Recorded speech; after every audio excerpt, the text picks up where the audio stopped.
जलती समा पे परवाना है चलता, वतन के लिए देश दीवाना है चलता, कफन बांध कर देख लो ऐ जवानों, जवानी के पीछे जमाना है चलता। अब हम लोग फेयर एग्जाम करवाएंगे और हम लोग इनसे क्या बोल रहे हैं कि डीएसपी बना दो, हम लोग के पास पैसा है, एसडीएम बना दो, पैसा है हम लोग के पास। हम लोग बस बोल रहे हैं कि भैया फेयर एग्जाम कंडक्ट कर लो, एक पेपर सबको दो। और हम लोग बहुत स्पष्ट करना चाहते हैं कि बार बार डराते हैं कि एफआईआर कर देंगे, आपको जेल में भेज देंगे। अरे भाई, चोरी का एफआईआर करिएगा, डकैती का एफआईआर करिएगा, छिनारी का एफआईआर करिएगा, किस चीज़ का एफआईआर करिएगा। हम लोग शांति से बैठे हुए हैं, पुलिस को बुलवाइए, लाठी से मारिए और थाना में डाल दीजिए हम लोग को।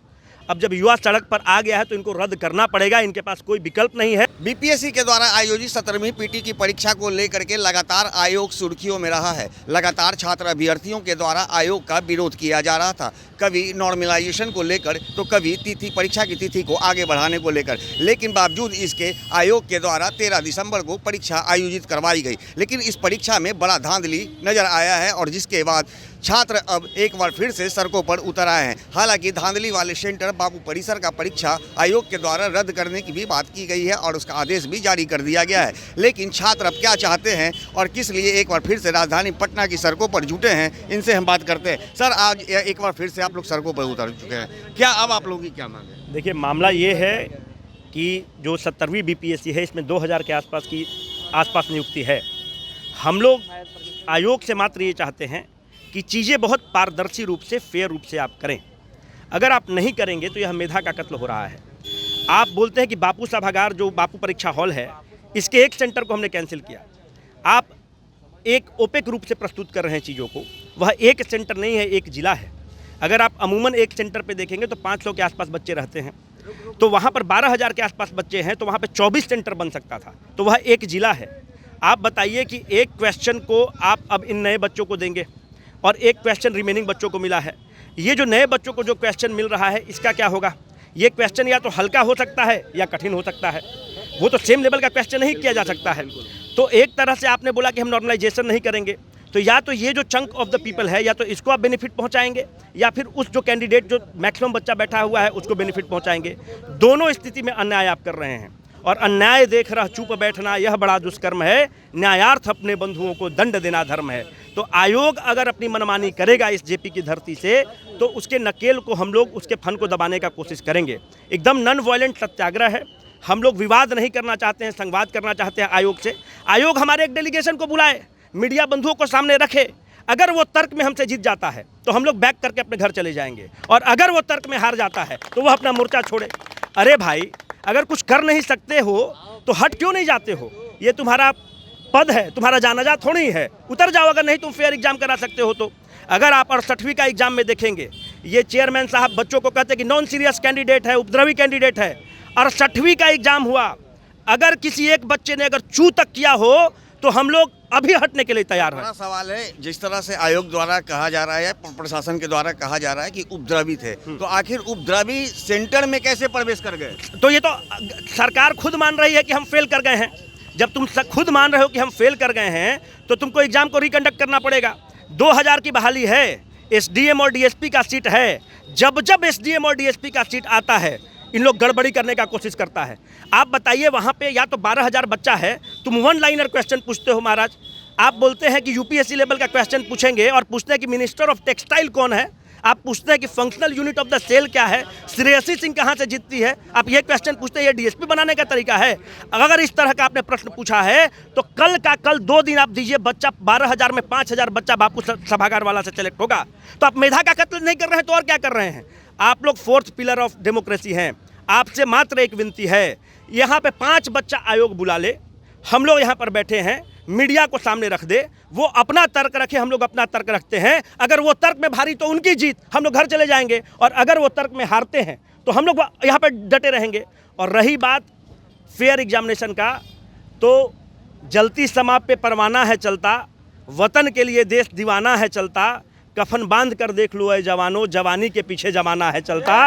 अब हम लोग फेयर एग्जाम करवाएंगे और हम लोग इनसे क्या बोल रहे हैं कि डीएसपी बना दो, हम लोग के पास पैसा है, एसडीएम बना दो, पैसा है हम लोग के पास। हम लोग बस बोल रहे हैं कि भैया फेयर एग्जाम कंडक्ट कर लो, एक पेपर सबको दो। वहाँ 12,000 में हम आपको लिख के दे रहे हैं, 5,000 बच्चा वहाँ पे सेलेक्ट हो जाएगा, क्योंकि वन लाइनर क्वेश्चन पूछेंगे और वही जो पहले से क्वेश्चन इनका छपा हुआ है वही उठा के उसको दे देंगे। तो वन लाइनर भाई मिनिस्टर ऑफ टेक्सटाइल पूछे हैं, अब पूछेंगे कि ललन बाबू कौन विभाग के मंत्री हैं, तो सब रट के चला जाएगा। तो फेयर एग्जामिनेशन होना चाहिए। और हम लोग बहुत स्पष्ट करना चाहते हैं कि बार बार डराते हैं कि FIR कर देंगे, आपको जेल में भेज देंगे। अरे भाई, चोरी का FIR करिएगा, डकैती का FIR करिएगा, छिनारी का FIR करिएगा, का FIR करिएगा, किस चीज़ का FIR करिएगा? हम लोग शांति से बैठे हुए हैं, पुलिस को बुलवाइए, लाठी से मारिए और थाना में डाल दीजिए हम लोग को। अगर हम लोग हाथ भी उठाए तो समझ में आता है, पुलिस को बुलाइए और डालिए हम लोग को जेल में, सबको बंद कर दीजिए।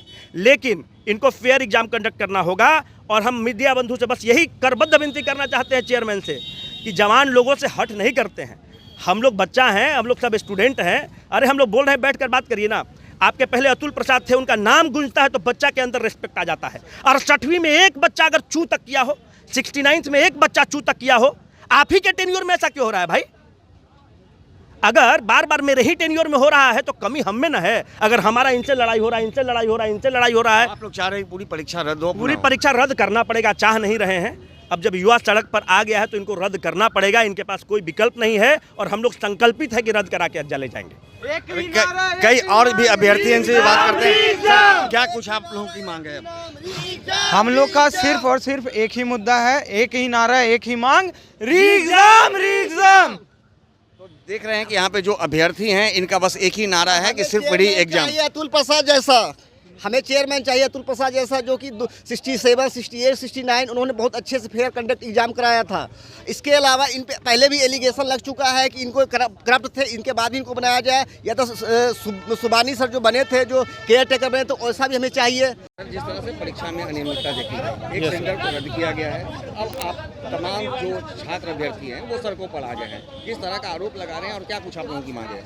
मेरा मांग बस एक ही है कि ये एग्ज़ाम जो है, जितने बिहार में सेंटर हुआ सभी का एग्ज़ाम कैंसिल करके फिर से एग्ज़ाम लिया जाए। क्योंकि हम लोग अभी एक ही सेंटर को हम लोग उजागर हुआ है कि यहाँ पे करप्शन हुआ है या एग्ज़ाम पे कॉपी लेट से पहुँची है, लेकिन ऐसा बहुत सारे सेंटर जो हम लोग नहीं जान पाए हैं। सरकार से यही मांग है कि इसको मतलब CCTV कैमरा है उसको खंगाले और देखी कहाँ पे अनियमितता, कहाँ भ्रष्टाचार हुआ है, कौन कौन इसमें संलिप्त है, इसकी जानकारी सभी को मिल जाए और फिर से एग्ज़ाम हो। बस एक ही है मेरा। हाँ, फिर से सर, फिर से एग्जाम के पक्ष में आप लोग? जी सर।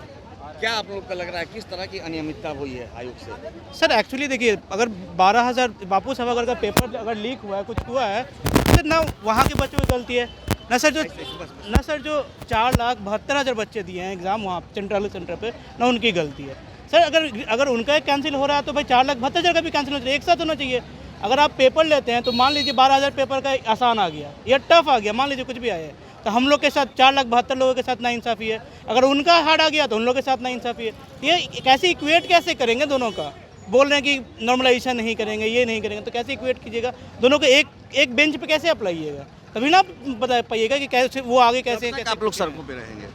अब सर देखिए, जब तक पूरा नहीं होता तब तक तो रहना पड़ेगा ना सर। रहना पड़ेगा। तब कौन सर आर पार की लड़ाई और लड़ नहीं, लेना है। आर पर लड़ाई नहीं है सर, रिक्वेस्ट है। रिक्वेस्ट है जी सर, रिक्वेस्ट है, अनुरोध है सर, अनुरोध सरकार से। जी जब तक सर, नहीं मानेगी आयोग या हाँ, सरकार जी आपकी सर। बात, तब तक आप लोग हाँ रहेंगे? सर रहेंगे सर, जब तक नहीं मानेंगे तब मानना ही पड़ेगा सर। बच्चे से सर रिक्वेस्ट करेंगे सर, क्यों नहीं हम लोग मानेंगे? रिक्वेस्ट करें, कोई झंझट नहीं करे, जो हमारा मांग है, जो हमारा डाउट हुआ उसको क्लियर करे। एक डाउट क्लियर हो गया, बापू सभागार वाला मतलब साफ है कि जब तक नहीं मानेंगे तब तक आप नहीं। लोग रहेंगे सड़कों हाँ। पर। जी सर। जब तक कैंसिल नहीं हुआ तब तक छोड़ने ये वाले नहीं। भविष्य का सवाल है। हाँ, भविष्य का सवाल। इतना दिन हम लोग मेहनत अरे एक करते हैं बच्चों तो का नहीं नहीं सर, हुआ। 4,82,000 बच्चों के भविष्य का सवाल है। इसे सरकार को इस पर ध्यान देना होगा। तो जैसा कि आप सुन रहे हैं, जो बीपीएससी के अभ्यर्थी हैं इनमें खासा आयोग को लेकर के आक्रोश है। इनका कहना है कि पूरी तरह से जो परीक्षा सेंटर में अनियमितता पाई गई है उसे लेकर के सिर्फ एक सेंटर नहीं, अब पूरे सेंटर के परीक्षा को रद्द करना होगा। और इसके लिए अब ये लोग एक बार फिर से सड़कों पर उतर चुके हैं और इनका कहना है कि हम लोग सत्याग्रह कर रहे हैं, यानी कि सरकार और आयोग से संवाद करना चाह रहे हैं, विवाद नहीं। लेकिन इतना तो जरूर है कि जिस तरह से अब छात्र अभ्यर्थी सड़कों पर आ गए हैं तो ऐसे में आयोग को झुकना होगा और परीक्षा को रद्द करना ही पड़ेगा। सहयोगी अनिल के साथ ज्ञानेंद्र वर्मा, दर्श न्यूज, पटना।